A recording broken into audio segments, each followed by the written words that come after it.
تو شیخ یہ بھی ماں باپ کی توجہ بھی اس طرف میں سمجھتا ہوں دلانی چاہیے کہ اگر آپ کو نظر آ رہا ہے آپ کے بچے کی خواہش اور آج دور جس طرح کا ہے، اللہ معاف کرے ہمیں، تو شیخ ابھی میں ایک یونیورسٹی میں گیا ہوا تھا، نام نہیں لوں گا، ادھر کی تربیہ ہیڈ مجھے بتا رہی تھی، اور ادھر کی جو آپ کہہ لیں مین جو ڈائریکٹر ہیں وہ مجھے بتا رہی تھی کہ بچوں کی ہمیں شکایتیں ملتی ہیں کہ ہاسٹلائٹ بچے انہوں نے چھپ کے نکاح کیے ہوتے ہیں، بلکہ انہوں نے بتایا کہ اللہ اکبر، ہمارے یونیورسٹی کے ایک ٹیچر ان کے نکاح کرا رہے تھے چھپ کے، 5-5 ہزار روپیہ لیتے تھے اللہ اور اکبر. کمرے میں نکاح کراتے تھے، اور وہ ٹیمپرری نکاح ہوتا تھا، اور وہ بچے اپنی خواہش پوری کرتے تھے، جب گریجویٹ ہونے والے ہوتے تھے تو کہتے تھے اب طلاق ہے، اب اپنے اپنے دیکھیں رستے. بات یہ ہے کہ جن بچے بچیوں کو اس طرح کی کوئی گندی عادت پڑتی ہے یا کوئی اپرچونٹی ملے یا نہ ملے، جو بچے بھی برائی کی طرف جاتے ہیں صرف اس وجہ سے کہ ان کی شادی کی عمر گزر گئی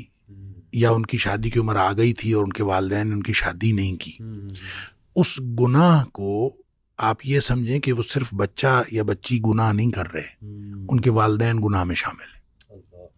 یہ گناہ ان کے والدین کے اوپر ہے، اور ہمارے والدین جو ہیں خاص طور پہ وہ لگے ہوتے ہیں کہ جناب کوئی بات نہیں، ہم کر لیں گے، ابھی بچی جو ہے وہ BA کرے گی، پھر MA کرے گی، پھر وہ PhD کرے گی، پھر کریں گے، بچی کی خواہشات ہیں ہم کریں گے، اور کیا اندر اندر ہو رہا ہوتا ہے وہ ہمیں پتہ ہی نہیں ہوتا.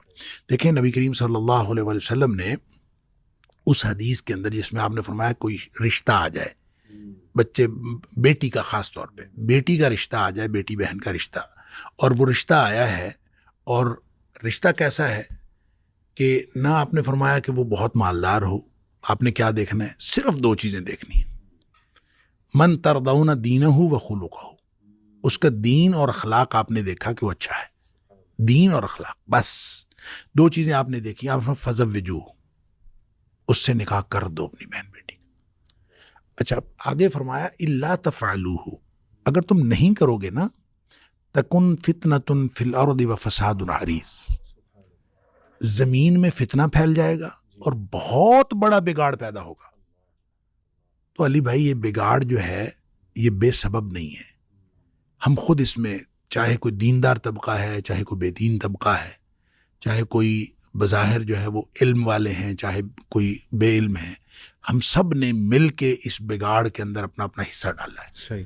اور پھر جا کے یہ بگاڑ پیدا ہوا. لہٰذا جو بھی والدین اپنے بچے بچیوں کی شادیاں ڈیلے کرتے ہیں اور خامخواہ ڈیلے کرتے ہیں، اور نبی کریم صلی اللہ علیہ وسلم نے جن 3 چیزوں کے بارے میں آپ نے فرمایا کہ جلدی کرنی چاہیے، نماز جب اس کا وقت ہو جائے، جنازہ جب وہ تیار ہو جائے، اور بچہ بچی جس کی رشتے کا بندوبست ہو جائے تو اس کا نکاح کرنے میں، یہ 3 کام ایسے ہیں جس میں جلدی کرنی چاہیے. تاخیر کرنا گناہ ہے، اور یہ جب پھر بھی ہم تاخیر کر رہے ہوتے ہیں، رشتے آ رہے ہوتے ہیں، ہم نہیں کر رہے ہوتے، بچوں کے بھی رشتے موجود ہوتے ہیں، نہیں جی ابھی تو بچہ پڑھ رہا ہے، ابھی تو وہ کر رہا ہے، اور اندر اندر کیا کچھ ہو رہا ہے. یہ ہے معاشرہ جس میں آپ کسی کے اوپر کوئی اعتماد کر سکیں؟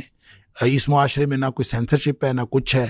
اور اس معاشرے میں جیسے خود ہی آپ بتا رہے ہیں کہ جناب وہ استاد ہی ان کا جو ہے وہ 5-5 ہزار لے کے ان کے آپس میں نکاح بھی کروا رہا ہے اور کیا کچھ کر رہا ہے. تو اس طرح کے معاشرے کے اندر بچے بچی کی شادی فوراً کر دینی چاہیے. اور میں نے ایسے لوگ بھی دیکھے ہیں جو یقین کریں جب ان سے ابتداً بات ہوئی تھی تو یعنی ہم اس معاشرے میں پریکٹیکلی بات کر رہا ہوں کہ وہ کہتے تھے کہ میں نے اپنے بچے کی شادی بس 20 سال کی عمر میں کر دینی، 18 سال کی عمر میں کر دینی، بچے کو بڑا نہیں ہونا. اور میں دیکھتا ہوں کہ ان کے بچے جو ہیں وہ MPhil اور PhD تک پہنچے ہوئے ہیں اور شادی کوئی نہیں ہو رہی. کیوں نہیں ہو رہی؟ رشتے کا تنازع ہے، بیٹا کہیں اور کرنا چاہتا ہے، باپ کہیں اور کرنا چاہتا ہے، صرف اس لیے نہیں ہو رہی، ضد لگائی ہوئی ہے. وہ کہتا ہے میں نے وہاں کرنا، وہ کہتا ہے میں نے وہاں نہیں کرنا. بھئی حد ہو گئی، بچے کو جہاں پسند ہے آپ اس وہاں شادی کر دیں. اگر کوئی نہیں ایسا مسئلہ، وہاں پہ کوئی غیر شرعی بات نہیں ہے تو شادی کر دیں. اکثر ماں باپ کے ہاں یہی پرابلم. ذات پات بھی بہت ایشو. لہٰذا ماں باپ جو ہیں وہ اپنی ذمہ داری کو سمجھیں، اور اگر ان کی وجہ سے بچہ بچی گناہ میں مبتلا ہو گئے ہیں تو یہ گناہ ماں باپ کے اوپر ہے. لہٰذا وہ اپنے آپ کو بھی اس عذاب سے بچائیں اور بچے بچی کو بھی عذاب سے بچائیں، اور ان کی ٹائملی شادیاں کریں. اس سے بڑی اور کوئی بات نہیں ہے. اور باقی پھر جو حکومت کے کرنے کا کام ہے وہ اپنی جگہ ہے، اور جو سوشل ورکرز جو ہیں جو ان کو سوشل لیول پہ کام کرنے کا وہ ان کا کام ہے. اس میں شیخ یہ بھی بڑا ضروری ہے، پریکٹیکل سلوشنز کی بات کریں. سوری اس سے پہلے میں ایک وہ ڈسکلیمر دوبارہ دے دوں کہ جو پہلی آپ نے بات کی تھی کہ کوئی بھی سچویشن آپ خود سے ایکسکیوز نہ بنائیں. جیسے اب کوئی ہماری اس بات کو لے کہ دیکھا یہ لوگ بھی مان رہے ہیں کہ ماں باپ کا قصور ہے, تو اب چونکہ ماں باپ مان نہیں رہے تو چلو گناہ کیے جاؤ. تو میں انہیں اسی طرح توجہ دلاؤں گا آپ کی جو پہلی بات تھی کہ یہ کوئی ایکسکیوز نہیں ہے کہ اب حرام کام کرنا ہے. اس پہ صبر تو کرنا چاہیے نا آپ کو. اگر چلے ماں باپ لیٹ سے نہیں کر رہے تو اس کا ہرگز یہ مطلب نہیں آپ چھپ کے نکاح کرنے لگ گئے حرام کام میں چلے. اس کا مطلب یہ نہیں ہے جی کہ آپ گناہ کریں گے تو صرف ماں باپ کو گناہ ہوگا, اس کا مطلب یہ نہیں ہے. جی جی جی آپ کا گناہ آپ کے اوپر ہے, وہ تو بہت بڑا گناہ ہے. آپ کا گناہ آپ کے اوپر ہے, ماں باپ کا گناہ ماں باپ کے اوپر ہے. یعنی یہ کہنا چاہیے کہ ماں باپ بھی گناہ میں شامل ہیں. صحیح. یہ نہیں ہے کہ صرف آپ کے اوپر گناہ ہے اور نہ صرف یہ ہے کہ ماں باپ کے اوپر گناہ ہے. آپ کے اوپر اپنا گناہ ہے, والدین کے اوپر اپنا گناہ. بالکل ٹھیک. شیخ اگر سلوشنز کی بات کریں, یہ ایسا انسان جو تھوڑا ڈیوینس شو کر رہا ہے اپنے سیکشل بیہیویئر میں, کوئی لت پڑی ہوئی ہے, اللہ معاف کرے, اللہ بچائے سب کو, جیسے اس ایکٹ کی لت پڑی ہے جو لانتی ایکٹ ہے, یا ایون عورتوں کے مخصوص ڈیز میں ان کو اپروچ کرے, کیئر ہی نہ کرے کہ نہیں بس میری ضرورت ہے, ایون فرض روزے توڑوا دے ان کے, رمضان کے روزے توڑوا دے, یا کوئی اور لت پڑی ہو خدا نہ خواستہ تصاویر دیکھنے کی, بہت زیادہ چیٹنگ کرنے کی, افیئرز بنانے کی, یہ وہ. تو اسٹیپ بائی اسٹیپ چلیں. کاؤنسلنگ تو ہے ہی, اسے چاہیے کہ ڈسکس کرے کسی سے, کاؤنسلنگ لے جا کے انشاءاللہ کچھ اس کا ذہن کھلے. اور شرعی طور پہ شیخ کیا اس کو آپ سمجھتے ہیں اسٹیپ کیا ہونا چاہیے, گائیڈ لائن؟ دیکھیں بات سنیں, دل جو ہے نا, دل یہ سارے جسم کا مرکز ہے, اور دل کے اوپر سارے اعمال افعال دل کے اوپر اثر انداز ہو رہے ہوتے ہیں. ہم جو کچھ کر رہے ہوتے ہیں یہ دل کے اوپر اثر انداز ہو رہے ہوتے ہیں. اور دل کے بارے میں نبی پاک صلی اللہ علیہ وسلم نے فرمایا کہ جس کا دل بگڑ گیا اس کا سارا جسم بگڑ گیا. دل صحیح ہو گیا سارا جسم صحیح ہو گیا. اب آپ جو کچھ بھی کر رہے ہیں, چاہے آنکھوں سے کر رہے ہیں, چاہے کانوں سے کر رہے ہیں, چاہے زبان سے کر رہے ہیں, چاہے ہاتھوں سے, چاہے اس کا اثر دل پر پڑ رہا ہے. نبی کریم صلی اللہ علیہ وسلم نے فرمایا کہ جب کوئی شخص گناہ کرتا ہے نا تو اس کا سیاہ نقطہ لگ جاتا ہے دل کے اوپر. اگر اس کے بعد نیکی کر لی تو سیاہ نقطہ نکل جاتا ہے, سوقل قلبہ, اس کا دل صاف ہو جاتا ہے. لیکن اگر اس نے نیکی نہیں کی اس کے بعد اس کو بار بار کرتا گیا تو وہ نقطہ لگتے لگتے لگتے پورا دل سیاہ ہو جاتا ہے. اچھا, پورا دل سیاہ ہو جاتا ہے تو یہ اصل میں ایک زنگ کی کیفیت ہے, جو زنگ نصیحت کا کرنٹ پاس نہیں ہونے دیتا, یا یوں کہہ لیں کہ نیکی کی طرف جانے نہیں دیتا. یہ گویا آپ اپنے آپ کو جو نیکی کی جو ٹینڈنسی تھی یا نیکی کا جو کیپیسٹی تھی, جو ایبلٹی تھی وہ ختم کر لی, جس کو آپ کہتے ہیں مجھ سے اب ہوتا نہیں. اب اس کا مطلب ہے دل خراب ہو گیا, تو اب آپ نے کیا کرنا ہے؟ وہ جو دل خراب ہوتا ہے, اس میں دو باتیں میں دو ڈفرینٹ ڈائمینشن میں کرنا چاہتا ہوں. جب دل خراب ہو گیا ہے تو دل خراب ہونے میں جو سب سے زیادہ ایفیکٹ ہوتا ہے نا, سب سے تیز, وہ آنکھ کا ہوتا ہے. اللہ.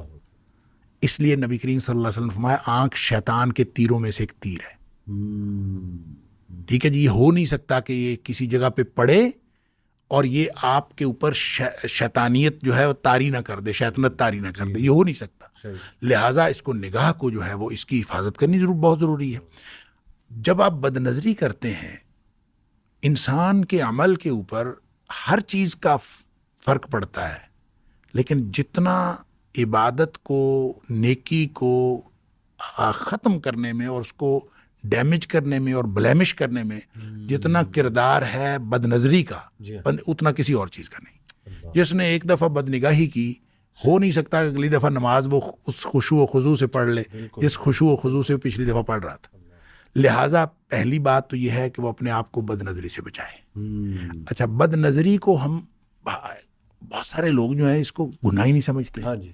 اچھا, مثلاً میں آپ کو بتاتا ہوں, میں 2006-07 میں گلاسگو میں تھا, تو ہمارا جو ہے نا وہ نان مسلمس کے ساتھ ایک انٹریکشن تھا. کسی آرگنائزیشن نے رکھا ہوا تھا ایک ڈنر نان مسلمس کے ساتھ, اور طے یہ ہوا تھا کہ ہر ٹیبل کے اوپر جو ہے نا مسلمس بھی ہوں, نان مسلمس بھی ہوں, تاکہ ان کو اسلام کا تعارف ہو. تو ظاہر ہے خواتین بھی تھے, میل بھی, فیمیل بھی, سب بھی. تو ہم وہاں سے اٹھے, ہم نے نماز عشاء کی پڑھنی تھی, تو میں نے جب ہم مسجد میں آئے تو میں نے کہا یار وضو کر لیں دوبارہ، بد نظری بہت ہوئی ہے. اچھا.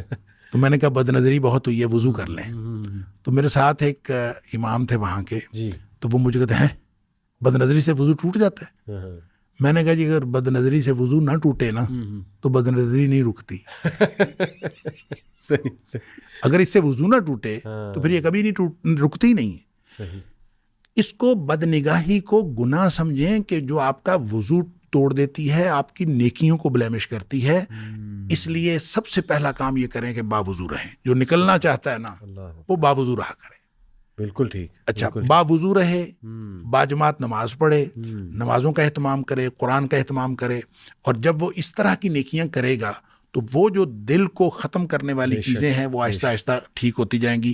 اور وہ جو کہتا ہے نا مجھ سے ہوتا نہیں ہے، میں ہیلپ لیس فیل کرتا ہوں، وہ خود بخود اللہ تعالیٰ اس دل کو ٹھیک کر دے گا اور ہونا شروع ہو جائے گا. اس کی ول پاور بھی بلڈ ہو جائے گی. دوسری طرف یہ ہے کہ ایک حدیث میں آتا ہے کہ صحابہ نے نبی پاک صلی اللہ علیہ وسلم سے پوچھا، اس وقت جب نبی پاک صلی اللہ علیہ وسلم نے بتایا ان القلوب لتصدع کما يصدع الحديد اذا اصابه الماء، دلوں کو زنگ لگ جاتا ہے جس طرح سے لوہا پانی میں پڑا رہے تو اس کو زنگ لگ جاتا ہے، اسی طرح دلوں کو زنگ لگ جاتا ہے. اب زنگ لگ جاتا ہے تو اس کا مطلب کہ نکمے ہو جاتے ہیں، کسی کام کے نہیں رہتے. تو صحابہ نے پوچھا ما جلاؤہا یا رسول اللہ صلی اللہ علیہ وسلم، اس کو ٹھیک کرنے کا، اس کو صاف ستھرا کرنے کا کوئی طریقہ ہے؟ آپ نے فرمایا کثرت ذکر الموت و تلاوت القرآن. صحیح. موت کو بہت زیادہ یاد رکھنا اور قرآن پاک کی تلاوت کرنا، یہ دو چیزیں ایسی ہیں جو دلوں کا زنگ اتارتی ہیں. تو اس کا مطلب ہے یہ بھی نیکیوں میں شامل ہیں. اگر آپ نیکیاں کریں گے، آخرت کو یاد رکھیں گے، نیکیاں کریں گے، تو آہستہ آہستہ جو آپ کا، جو میں نے شروع میں بات کی تھی، ان الحسنات یذہبن السیئات، جو نیکیاں ہیں یہ گناہوں کو ختم کر دیتی ہیں. تو اگر کسی نے نکلنا ہے اس دلدل سے تو بڑا زبردست قسم کا جو سہارا ہے وہ نیکیاں ہیں. اور اس میں نیکیوں میں بھی زبردست اگر ہم مزید فوکس کریں تو نماز اور قرآن. ان الصلاۃ تنہی عن الفحشاء والمنکر، برائی اور بے حیائی سے نماز روکتی ہے. اور ان ھذا القرآن یہدی للتی ہی اقوم، یہ قرآن ہے جو سیدھے رستے پر لے جاتا ہے. اور اگر انسان ادھر جڑ جائے تو انشاءاللہ آہستہ آہستہ. شیخ نماز کی بات کریں تو فجر میں کتنی پاور ہے نفس کو کنٹرول کرنے کے حوالے سے؟ اور اپنے اندر کوئی پاور آئے گی تو پھر فجر میں پاور آئے گی نا. جب آپ اٹھتے ہی نہیں ہیں فجر کے لیے تو پھر وہ پاور کیسے آ سکتی ہے؟ دیکھیں نماز جو ہے نا، نماز یہ اس کا مطلب یہ نہیں ہے کہ آپ اپنی مرضی سے پڑھیں. نماز وہ ہے جو اللہ کی مرضی سے پڑھی گئی. اللہ کی مرضی کی نماز میں جس طرح مغرب آپ نے ٹائم پہ پڑھنی، اسی طرح فجر بھی نہ ٹائم پہ پڑھنی ہے. جس طرح وہ آپ نے مسجد میں جا کے باجماعت پڑھنی، وہ بھی مسجد میں جا کے باجماعت پڑھنی. جب آپ نے یوں 5 نمازیں پڑھی نا تو وہ اللہ کی نہیں، پھر وہ اللہ کی نماز ہے، وگرنہ وہ اللہ کی نماز نہیں ہے. آپ کسی سے پوچھیں کہ نمازیں پڑھتے ہو، کہتا ہاں پڑھتا ہوں، کبھی 5 پڑھ لیتا ہوں، کبھی 4 بھی پڑھ لیتا ہوں، کبھی 3 پڑھ لیتا ہوں، لیکن اکثر میں 5 پڑھ لیتا ہوں. ابھی 4 کیوں پڑھ لیتے ہو، 3 کیوں پڑھ لیتے ہو؟ اس لیے کہ اپنی مرضی. اور اپنی مرضی سے 5 بھی پڑھ لی تو وہ آپ کی نماز نہیں ہے. اللہ کی نماز ہے تو وہ 5 ہیں، اس میں کمی نہیں واقع ہو سکتی. اس میں فجر کی نماز بھی ہے. لہٰذا جب آپ یوں نماز پڑھیں، اقیم الصلاۃ، نماز قائم کریں گے تو پھر اس کے اندر وہ طاقت پیدا ہوگی کہ آپ کو ہر چیز سے وہ روک لے گی. ہم جب نماز کو اس طرح کا کرتے ہی نہیں ہیں تو گلا کر رہے ہوتے ہیں جی نماز تو ہم پڑھتے ہیں لیکن یہ روکتی نہیں ہے، پھر بھی یہ روکتی نہیں ہے. آپ پہلے نماز کو نماز تو بنائیں تو پھر آپ گلا کریں. شیخ یہ ایک بڑا امپورٹنٹ سوال ہے، چند آخری سوالات میں سے، کہ برے خیالات سوچنا. بہت سے لوگ اس کو بھی انڈر ایسٹیمیٹ کرتے ہیں، کہتے ہیں ہم عمل تو نہیں کر رہے نا، اب سوچیں آتی ہیں، وہ کہتے ہیں جی رات کو سوچیں آتی ہیں تو سوچیں تو معاف ہے. حدیث بھی کوٹ کرتے ہیں، کہتے ہیں کہ نبی صلی اللہ علیہ وسلم نے کہا جب تک عمل نہیں کرو گے تو سوچیں تو معاف ہے. لیکن وہ سوچیں بھی اتنی خطرناک ہوتی ہیں شیخ، بلکہ وہ ایک حدیث آپ ہی بیان کر دیجئے، مجھے کچھ یاد آ رہے ہیں اس کے الفاظ، کہ اللہ سے حیا میں یہ بھی آتا ہے کہ سوچوں کو بھی کنٹرول جو ہے وہ کیا جائے. اس پہ بھی ضرور روشنی ڈالیں کہ سوچیں ہی تو وہاں لے جاتی ہیں انسان کو. سبحان اللہ. دیکھیں جو آپ جس حدیث کا ذکر کر رہے ہیں وہ اس میں نبی پاک صلی اللہ علیہ وسلم استحیوا من اللہ حق الحیا، اللہ سے اس طرح حیا کرو جس طرح اللہ سے حیا کرنے کا حق ہے. اللہ اکبر. تو صحابہ کرام نے کہا ہم اللہ سے حیا کرتے ہیں، اس میں کون سی بات ہے؟ نبی کریم صلی اللہ علیہ وآلہ وسلم نے فرمایا من استحیا من اللہ حق الحیا فلیحفظ الرأس وما وعا، اس کو اپنے دماغ سر کی بھی حفاظت کرنی چاہیے اور جو کچھ دماغ میں ہے اس کی بھی حفاظت کرنی چاہیے، یعنی سوچوں کی حفاظت. اور اس کے علاوہ فرمایا ولیحفظ البطن وما حوا، اور اپنے پیٹ کی اور اس کی جو خواہشات ہیں اس کی بھی حفاظت کرنی چاہیے. بالکل. اس کا مطلب یہ ہے کہ جب تک وہ اپنی سوچوں کی حفاظت نہیں کرتا، اور اس کے ساتھ ایک دو چیزیں اور نبی پاک صلی اللہ علیہ وسلم فرمائے. پھر آپ نے فرمایا ومن فعل ذلک، جو شخص یہ کرے گا اس شخص نے فقد استحیا من اللہ حق الحیا، اس شخص نے حیا کیا اللہ سے، وہ حیا کی جو اللہ سے حیا کرنے کا حق. جو بات آپ نے مجھ سے پوچھی کہ سوچوں کو پاک نہیں کرتا، تو کیا یہ اس کے اوپر گناہ نہیں ہے؟ دیکھیں، ایک تو یہ والی حدیث کہ سوچوں کو جس نے پاک نہیں کیا اس نے اللہ سے حیا نہیں کی، ایک بات. دوسری بات یہ کہ قرآن کہتا ہے کہ ان السمع والبصر والفؤاد کل اولئک کان عنہ مسئولا. جس طرح نگاہوں کی باز پرس ہوگی، جس طرح کانوں کی باز پرس ہوگی، اسی طرح دل کی بھی باز پرس ہوگی. صحیح. دل کے اندر جو باتیں اس کے بارے میں بھی پوچھا جائے گا. اور اسی طرح اللہ تعالیٰ نے قرآن میں فرمایا کہ جو چیز چاہے تم چھپاؤ چاہے تم ظاہر کرو، کیا ہے وہ نہیں سورہ بقرہ میں یحاسبکم بہ اللہ، اللہ تعالیٰ جو ہے وہ اس کے بارے میں تمہارا حساب لے گا. اچھا، اب جو چیز آپ ظاہر کرو، جو آپ ظاہر کرو چاہے چھپاؤ، جو کچھ دل میں ہے اللہ تعالیٰ جو ہے وہ تمہارا حساب لے گا. اس کا مطلب یہ ہے کہ دل میں جو کچھ بھی ہے اس کا حساب ہونا ہے، سوچوں کا بھی حساب ہونا ہے. یہ غلط ہے کہ سوچوں کا حساب نہیں ہونا. یہ فرق صرف یہ ہے کہ وہ سوچیں جو حضرات صحابہ کرام نے جو پوچھا کہ جب ہم کوئی عمل کرتے، جب ہم سوچیں آتی ہیں تو اس کے بارے میں پوچھا جائے گا کہ نہیں، تو نبی پاک صلی اللہ علیہ وسلم نہیں پوچھا جائے گا. یہ اصل میں غیر ارادی سوچیں ہیں، غیر ارادی سوچیں.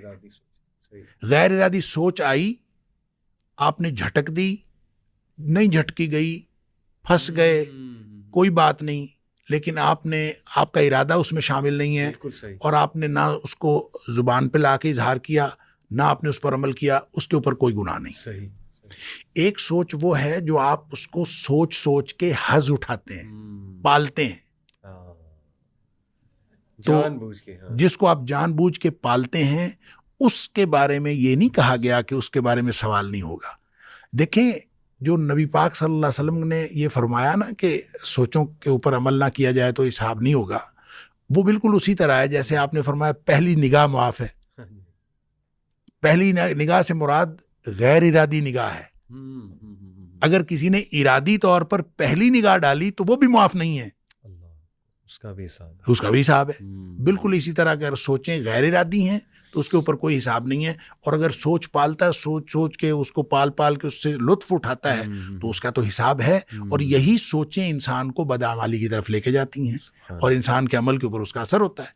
اس لیے قرآن کی یہ بات اور نبی پاک صلی اللہ علیہ وسلم کا فرمان یہ بتاتا ہے کہ سوچوں کو بھی جب تک پاک نہیں کیا جائے گا اس وقت تک جو ہے وہ اللہ کے ہاں جواب دہی کے لیے اپنے آپ کو تیار نہیں کرتا. اس کو اپنے سوچوں کے بھی جواب دہی کے لیے تیار رہنا چاہیے اور اپنی سوچوں کو بھی پاکیزہ رکھنا چاہیے. اور شیخ کچھ بہت پاورفل آیات جیسے ہمیں خود ینگسٹرز آ کے بتاتے ہیں کہ جب ہمیں بہت سوچیں آئیں یا خواہش پیدا ہو تو کچھ آیات وہ کہتے ہیں ہم نے سلیکٹ کی ہوئی ہیں جو ہمیں بڑا ہیلپ آؤٹ کرتی ہیں. جیسے ولی من خاف مقام ربی جنتان، بڑی موٹیویشن ہے یہ ینگسٹرز کے لیے نا کہ جو ڈر گیا اللہ سے اکیلے میں اور سامنے کھڑے ہونے سے، اللہ کے جواب دینے سے، تو اس کے لیے 2 جنت کے باغات ہیں. تو میں تو ینگسٹرز کو کہتا ہوں کہ جنت کے بارے میں سوچو کہ سبحان اللہ یہ دنیا کی عورتیں کیا ہیں. مطلب آپ جنت کو لے کر آؤ مائنڈ میں، آپ حوروں کا مائنڈ میں لے کر آؤ. کیا آپ کو نہیں چاہیے؟ ہمیشہ کی زندگی نہیں چاہیے. اور دوسری یہ جو سورہ ملک کی آیا ہے ان الذین یخشون ربهم بالغیب لهم مغفرۃ واجر کبیر، 2 مطلب اللہ نے پرومسز کیے ہیں کہ مغفرہ اور اجر کبیر. تو یہ بھی میرا خیال آیاز کلیکٹ کی جائیں اور ان کو سوچا جائے جب بہت زیادہ حاوی کوئی چیز جو ہے ہو رہی، یہ بھی بہت ہیلپ کرے گی. بالکل ٹھیک ہے. ایسی آیات دیکھیں، یہ صرف کوئی کسی ایک آیت کی بات نہیں، بہت ساری آیات، کوئی بھی آیات ہو سکتی ہیں. آپ قرآن پاک خود حل ہے مسئلے کا، لہذا قرآن پاک کا کوئی حصہ پڑھیں، کوئی آیت دہرائیں. آپ سورہ اخلاص ہی دہرانا شروع کر دیں، سبحان اللہ، سورہ اخلاص دہرانا شروع کر دیں، سورہ فاتحہ دہرانا شروع کر دیں، آپ آیت الکرسی دہرانا شروع کر دیں، آپ یہ جو آمن الرسول ہے یہ دہرانا شروع کر دیں. یعنی جو بھی آیات آپ پکڑ لیتے ہیں اور ان کو آپ دہرائیں، تو پورا قرآن آپ نہیں پڑھ سکتے تو آپ کچھ آیات جو ہیں وہ ان کو دہراتے رہیں، انشاءاللہ یہ آپ کے اندر وہ انرجی بوسٹ کریں گی جس کے ذریعے سے آپ گناہوں سے بچ سکیں گے. ایکسیلنٹ. آخری بات، بس ٹائم بھی ختم ہو رہا ہے، کہ ان بطش ربک لشدید، اللہ کی پکڑ بھی بہت سخت ہے. ایک طرف اگر اللہ بہت رحمان ہے، بہت رحیم ہے، تو اگین یہ مرد ایسے جو چینج نہیں ہونا چاہ رہے، کوشش نہیں کر رہے، بیویوں کو مجبور کر رہے ہیں، اپنی بھی زندگی برباد کر رہے ہیں، اپنے خاندان کی، اپنی بیویوں کی، اپنے بچوں کی بھی زندگی رسک میں ڈال رہے ہیں. ان کو انشاءاللہ آپ کی ایڈوائس اور آپ کے تھرو میں چاہتا ہوں ایک ریمائنڈر، تاکہ ہماری آواز وہاں تک پہنچ جائے، ایک ہلا دینے والا انشاءاللہ آپ کیا ریمائنڈر جو ہے جانے سے پہلے دینا چاہیں گے انشاءاللہ ایسے لوگوں کو؟ دیکھیں، اگلا لمحہ ہماری موت کا لمحہ ہو سکتا ہے. اللہ اکبر، اللہ. یہ جو سانس اندر جا رہی ہے نا اور باہر آ رہی ہے، یہ بالکل کسی بھی لمحے رک سکتی ہے. اور بس اللہ کا حکم ہونا ہے اور یہ سانس رک جانی ہے. بالکل بالکل. ہو سکتا ہے جس گناہ میں آپ مبتلا ہیں اس گناہ کی کیفیت میں آپ کی سانس رک جائے. استغفر. لہذا حسن خاتمہ کی فکر کریں کہ آپ کا جو خاتمہ ہو کسی اچھی جگہ پہ ہو، کسی اچھے مقام پہ ہو. یقین کریں، میں ابھی یو کے سے ہو کے آیا ہوں نا، میری اہلیہ ساتھ تھی، تو مجھے پتا کیا کہتی ہیں؟ مجھے کہتی میں نے اب یو کے نہیں جانا. اچھا. میں نے کہا کیوں؟ کہتی مجھے وہاں فکر یہ تھی کہ میں اگر یہاں مر گئی تو دو میں سے ایک بات ہوگی، یا آپ مجھے یہاں دفنائیں گے جو کہ میں وہاں دفن نہیں ہونا چاہتی، یا آپ میری ڈیڈ باڈی کو پاکستان لے کے جائیں گے. تو اس کا مطلب یہ ہے کہ آپ میری ڈیڈ باڈی کو کبھی جہاز پہ چڑھائیں گے، کبھی کہیں اتاریں گے، تو آپ خراب کریں گے. تو میں اللہ سے یہ دعا کرتی رہی کہ میری موت یہاں نہ آئے. تو وہی بات یہ ہے کہ ہم نے مرنا ہے، سانس کسی وقت رک سکتی ہے. تو اگر تو مہلت لی ہوئی ہے کہ ابھی آپ نہیں مر رہے یا ابھی موت نہیں آ رہی، تو پھر جو مرضی کرنے، وگرنہ اپنے حسن خاتمہ کی فکر کریں اور یہ دعا کیا کریں، اللہم انی اسألک الاخلاص فی العلم والعمل وحسن الخاتمہ. اللہ ہمیں حسن خاتمہ عطا فرمائے اور ہمارے علم اور عمل کے اندر اخلاص عطا فرمائے. آمین یا رب العالمین. اللہ سب کی مدد فرمائے. آمین. جو ہمارے بھائی اس میں پھنسے ہوئے ہیں، نکلنا چاہ رہے ہیں، ان کی بھی مدد فرمائے. خاص جو نہیں نکلنا چاہ رہے انہیں ہدایت دیں، آمین. توفیق دیں. اللہ تعالیٰ سب کو جو ہے وہ سمجھ عطا فرمائے. بہت شکریہ شیخ، جزاک اللہ خیر. السلام علیکم و رحمۃ اللہ وبرکاتہ.